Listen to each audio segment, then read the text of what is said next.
ایران اور امریکہ اور اسرائیل کی جو جنگ ہے اس کی بنیاد جو ہے نا وہ جھوٹ کے اوپر رکھی گئی، اور سب سے پہلے یہ جھوٹ بولا گیا کہ امریکہ کی طرف سے باقاعدہ یہ جھوٹ بولا گیا ہے کہ ہم جو ہے ایرانی قوم کو نجات دلائیں گے۔ یہ نجات دلانے کے لیے سب سے پہلے انہوں نے جو ہے نجات کہاں پہ دلائی کہ سب سے پہلے ان کے سکول میں نونہال پھول جیسے بچوں کو انہوں نے شہید کیا۔ 200 کے قریب پھول جیسے بچیوں کو شہید کر کے انہوں نے ایران کو نجات دلائی۔ ادھر سے یہ نجات کی بات کرتے ہیں، ادھر سے پھر ایران کی بجلی اور پانی پہ مار رہے ہیں، ان کی ریفائنریوں پہ مار رہے ہیں، انفراسٹرکچر جو ہے اس کو اڑانے کی کوشش کر رہے ہیں۔ تو یہ جو جھوٹ ہے نا، پھر انہوں نے پہلے اس سے پہلے آپ اگر چلے جائیں تو انہوں نے یہ میڈیا کے اوپر پوری دنیا میں مل کے یہ جھوٹ باندھا کہ ہم جو ہے وہ ایران سے جنگ نہیں چاہتے، ہم تو ایران کے ساتھ جو ہے وہ ڈیبیٹ کر رہے ہیں، مذاکرات چل رہے ہیں۔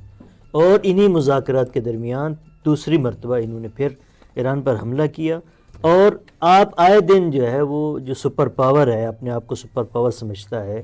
اور سپر پاور کا جو پریزیڈنٹ ہے ٹرمپ، وہ روز جھوٹ بولتا ہے۔ آج تو اس کا ڈے تھا، آج تو 1 اپریل تھی، تو 1 اپریل تو ویسے بھی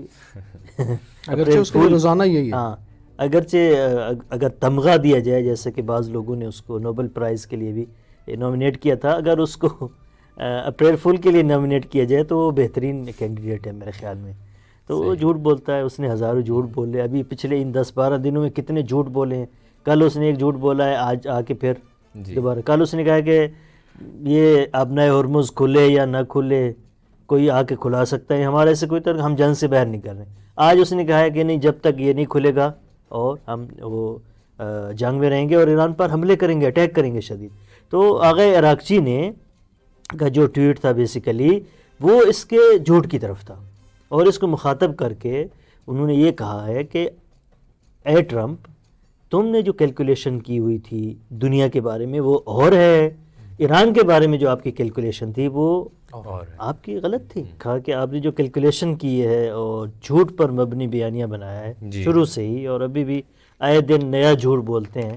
اور اس سے مارکیٹ میں آپ نے ریٹ بڑھانے کم کرنے ہیں، آپ کے جو بھی اغراض و مقاصد ہیں۔ لیکن ایرانی قوم جو ہے وہ بیدار قوم ہے،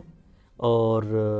اپنے ملک کی اور جمہوری اسلامی ایران کی اور نظام ولی فقیہ کی حفاظت کے لیے وہ میدان میں نکلے ہوئے ہیں۔ وہ آپ کے ان جھوٹوں سے گھبرانے والے نہیں ہیں۔